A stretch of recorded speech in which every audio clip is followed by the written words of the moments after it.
Hey there everybody, Eric from Outer Limitless coming at you today with another video. Now recently on my channel I've been going through an iteration with this Ruger PC Carbine. I've been putting it to some good use, I've been getting some solid range time, but in today's video I'm looking to, and I'd say, advance a little bit. Now if there's any one thing with my firearms, I like to experiment, I like to learn, I like to grow. That is the pure enjoyment of firearms for me in the first place. So today I'm looking at this PC Carbine, but now with a red dot optic. Now for me, this is something that's fairly new. I haven't had a lot of time with my rifles, I haven't had a lot of time at the range, I haven't had a lot of time with this Ruger PC Carbine. So after getting somewhat used to the iron sights, I wanted to progress, I wanted to learn, and I wanted to grow. And for me, that gets into this red dot. So what we're gonna do today, I'm gonna take this out to the range. I'm gonna put 100 rounds downrange, see how I do, get some general impressions, and talk to you about what it's like to get this red dot mounted onto my Ruger PC Carbine. But with that said, I have a whole bunch to do and a whole bunch to share with you. And if you're interested in seeing a little bit more about what I'm about to get into, do me a favor, stay tuned.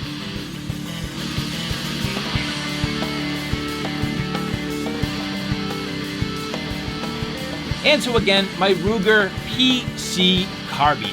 As I mentioned, this is a firearm that's been really great for me, and I've been learning, I've been growing, I've been going to the range, getting some good quality range time with this. But at this point, I wanted to get the red dot on here for a few reasons. The main thing for me, as I have already mentioned, practicing, learning, and growing. If you don't play around with optics, figure out what works, what doesn't work, how to set them up, how to get them adjusted, you're really not advancing. So every opportunity I get, I do like to practice with my equipment. And I'm not gonna say play with it, but I do need to kind of play around a little bit. I need to figure it out. I need to see what works. I need to struggle in order to grow. And that definitely comes with putting optics on your firearms, learning how to zero them in, and then getting to the range and, quite frankly, wasting some brass to figure it out. But next is, as a YouTube host and somebody who's kind of going through a journey, it is my job and responsibility in some ways to figure out what works and share my experience with you. And that's exactly what today is about. And so this optic here, this is a fairly cheap red dot, all things considered. This is the Creative XP red dot.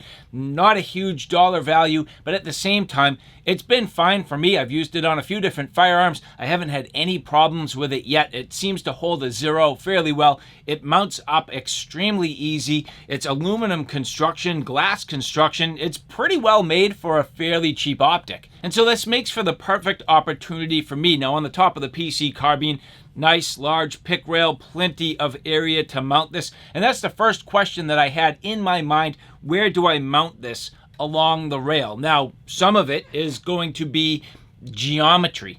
Some of it's going to be aesthetics. Some of it's going to be how my eye sees and perceives the optic. And it's definitely, again, part of that learning curve. So as I mount the weapon, get it on my shoulder, and start to look down the sights, first and foremost, this will not, at this point, with my factory sights, co-witness. So take that idea, remove it from your brain. So at this point, for me, when I go to the range, I am 100% and fully reliant on the red dot itself for my aim and my accuracy. And so what it really meant for me as I got my Ruger PC Carbine adjusted for my body size, I did space this out the way that I need. I got the appropriate length of pull. And now as I mount the weapon, get it shouldered up, and right when I put my cheek up to the butt, you can see perfectly. There's no hunting for the dot. There's no trying to find it. It's literally right there, no problem. So my first real impression of this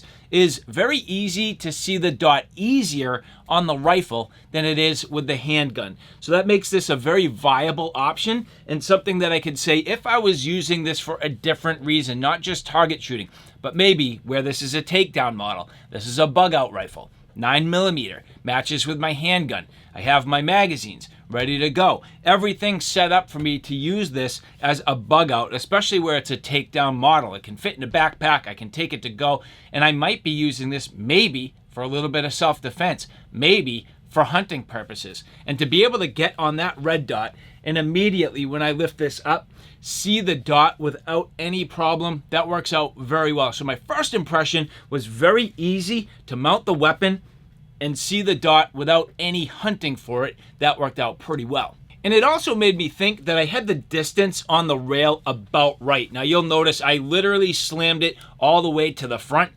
I don't know what the right, the wrong, or the indifferent. Some people do say with optics to kind of mount it in the middle of the action. I don't really know. To me, I think that's probably more for scopes.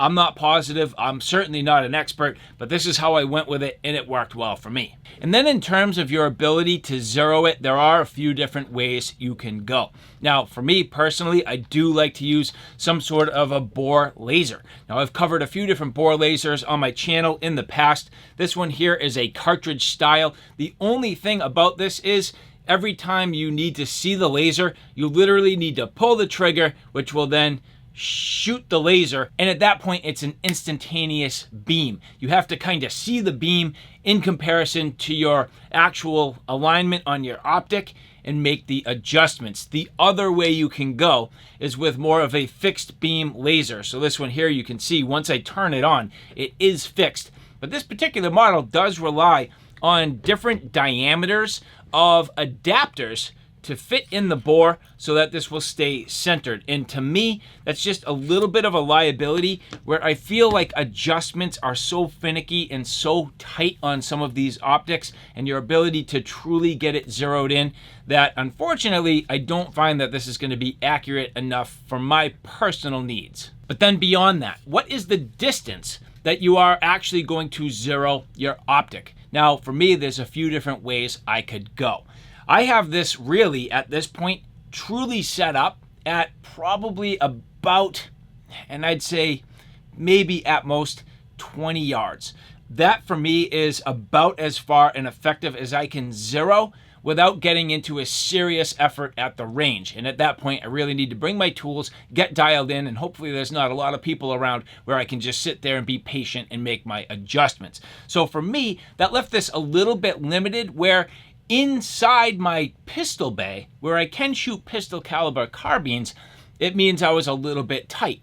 And then outside, when I was shooting at distance, at long range, and up to 100 yards, that meant it was a little bit far away. So I was constantly making adjustments while I was shooting to try to compensate for my zero on the optic. And just a little side note, you will notice that I have a secondary mounted laser. So on the front of this, I do have a secondary mounted laser. This would allow me to set this for indoors, close quarters, close range, and then maybe leverage the red dot for a little bit further off, depending on exactly what I'm trying to do. So I have a couple of options here, the way I currently have this set up. And so with that mentality, let's get to the range. I'll take a look at this in detail, show you my experience, and then we'll come back and wrap things up. And so now, as we get the Ruger PC Carbine out to the range with the red dot optic, here you can see I go through a number of different shots at a number of different ranges to test this out. So the first one here at 10 yards, 10 shots, and you'll see all 100 shots from me today. The first thing you're going to notice is that I am able to be very target acquired. That's the first benefit you definitely get from the red dot. So here, after 10 shots, well, I am very happy with the results. You can see here a small, tight little grouping about 2 inches square. Now moving forward, round 2.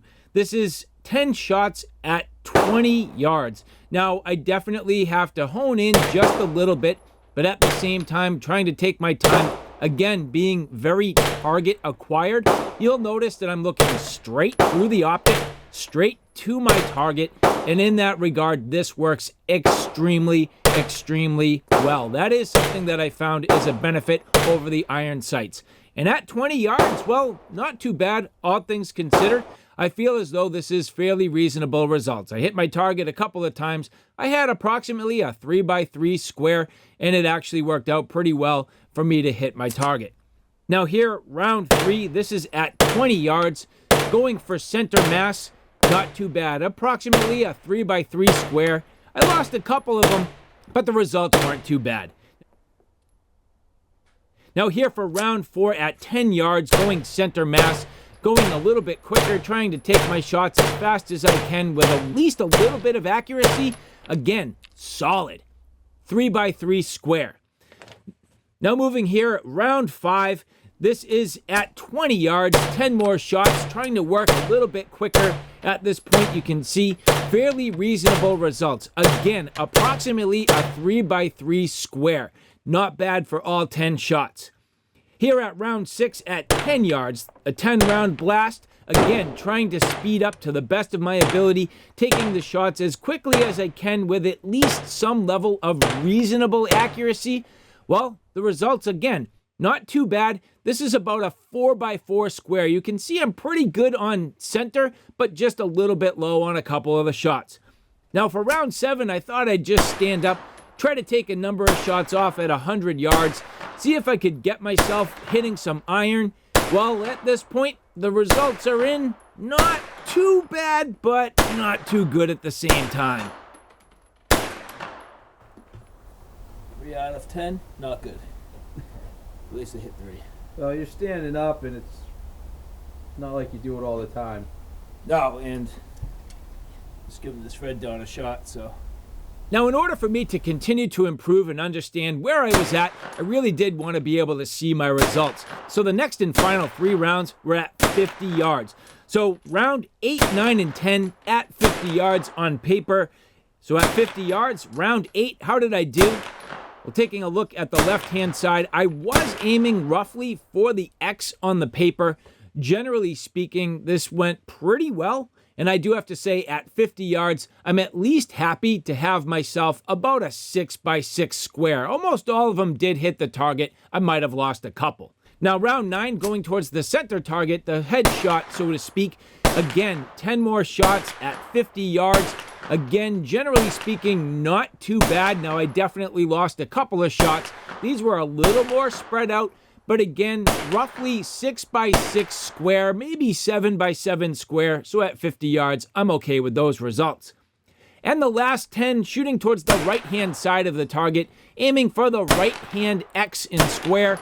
Again, at 50 yards, not too bad. Hand-holding, standing up, trying to get this on target. Well, generally speaking, I do have to say I am pretty happy with these results. For my first time trying this, and at 50 yards, not the best, but not the worst. In fact, if anything, I am pretty happy with the way this went. And so as you can see here, roughly a 6x6 or 7x7 square, and at least a few of them hit the target. And so, all right, guys, there you have it. A look at the red dot at the range. Pretty good, all things considered, you know, for a start, for my first time out there and learning the lessons. I'm actually really happy with that. I think overall, I actually did a fairly good job. I think this was reasonably zeroed, and more than anything else, I can see the potential. That is the big thing about this PC Carbine. Running it with a red dot, to me, just a huge amount of potential. Now, all the things we've already talked about, the setup, the zeroing, the practice, all of that will come in time. But again, today was really more about getting it mounted, getting an impression, and seeing if this is a viable option. Now, moving forward, what could I do? First and foremost, take this existing red dot and just, quite frankly, get it fine-tuned. Zero it in closer. Spend more time at the range. Not a problem. Definitely worth it, and this would be just fine. The other thing I could do is literally get a dedicated red dot optic for this, and then just master it. Leave it on here, get used to it, practice with it. At that point, I would probably literally not have any iron sights at all. It would live on here. It would be my full-time setup, and this thing would be ready to rock. Could get a multiplier. It would actually be pretty sweet. So there are a few options. I'm not sure exactly what I'm going to do, but there is one thing I know for sure. The red dot is definitely a viable option for the Ruger PC Carbine. And so, all right, guys, I hope you enjoyed that. Thanks for following along. If you like this content, do me a favor. Take a look at my Outer Limitless channel, which is more on my primary gear. On that channel, I cover everything from hiking, camping, and backpacking excursions, all the gear that goes with it. So from sleep systems, shelter systems, knives, axes, flashlights, backpacks, you name it. That's my Outer Limitless YouTube channel. So, all right, guys, thanks for stopping by. I hope you like what you saw. I hope you found it a little bit informative. If you like what you saw, please like, share, and subscribe. And as always, thanks for stopping by. Take care now. I'll see you soon.